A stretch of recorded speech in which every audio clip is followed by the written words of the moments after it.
আমরা এখন আছি মতিরাট। এই যে মতিরাট, ওখানে একটা ফেরি চরে আটকে গেছে, জোয়ার আসলেও আবার ছাড়া হবে।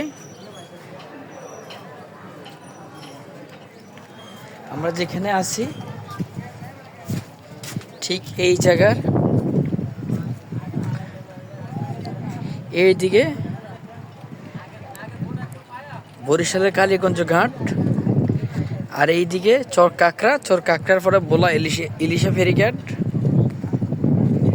আর এই নদীটা এখান দিয়েই রামগতি চর আলেকজান্ডারের দিকে গিয়েছে, এইদিকে চাঁদপুরের দিকে গিয়েছে। ওই যে একটা ফেরি জোয়ারে পানি কম থেকে আটকে গেছে।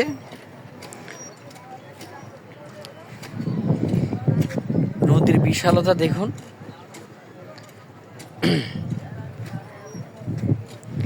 নদীতে পানি থই থই।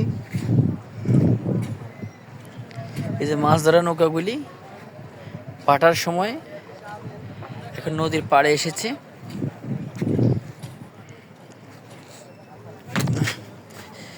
এখানে আসলেই আপনার মন প্রাণ দুটোই ভরে যাবে।